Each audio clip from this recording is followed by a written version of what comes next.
Welcome to RANsquawk's e-morning briefing for Wednesday, the 2nd of December 2009. With a pretty light UK and European calendar today, this morning we'll go straight in towards where we trade at the moment, just coming through 10 o'clock now in London.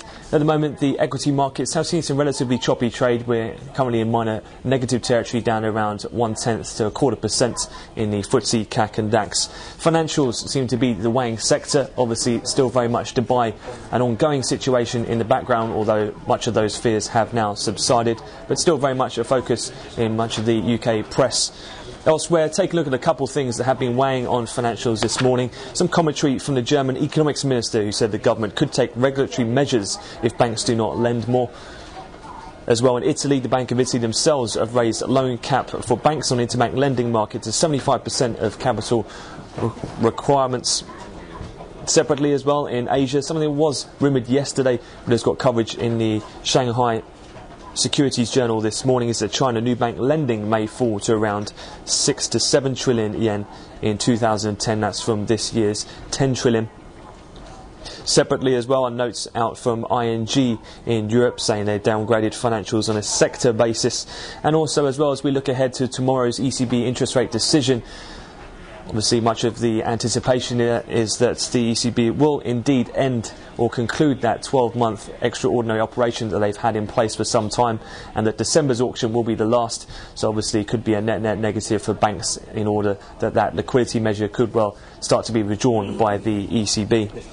So those weakness in financials, that's somewhat putting a damper on the basic materials sector, which has outperformed, as we did see spot gold hit fresh record highs again overnight. In terms of some other news stories, just to recap, in the Asian session of note, Bank of Japan member Suda said that the central bank would not rule out any policy options as it aims to adopt the most effective monetary adjustment methods. We've also seen the Bank of Japan overnight saying they'll continue to provide ample funds to markets after the bank offered to inject 1 trillion yen of funds in same-day operations, that following up on the 10 trillion of fresh lending that they're putting in 3-month money we heard announced yesterday.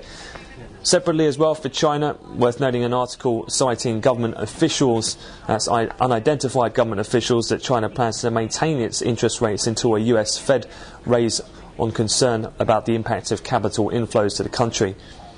Something for the US markets has largely been ignored so far in Europe, but could get attention at the North American Open.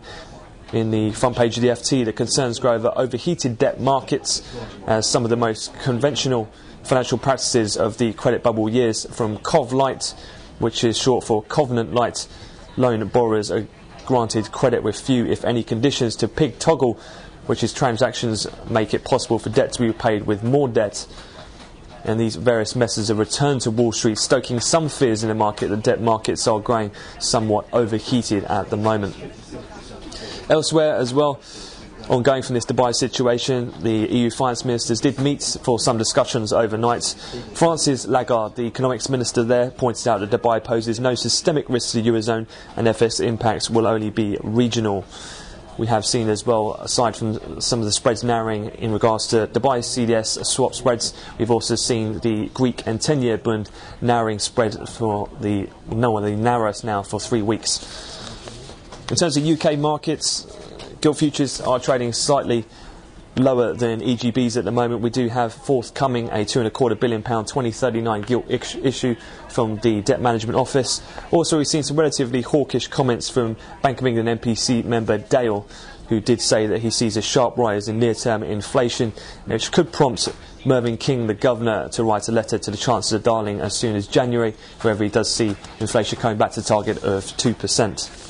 Looking ahead then, in terms of the calendar, for US, obviously it's all geared around employment numbers. Heading into non-farms on Friday, we'll get the NBA mortgage apps, that'll be midday. Then that'll head us into Challenger Jobs and ADP employment change, that'll be at 1:15, at 7:15 in Chicago. Then for the oil traders, we'll have the weekly DOE crude oil inventory numbers, that's 3:30 London, 9:30 Chicago. That comes on the coattails of the API numbers we saw after NYMEX pit close yesterday, which saw some pretty substantial builds across the board. And then later on, we'll be eyeing the latest from the Fed's Beige Book.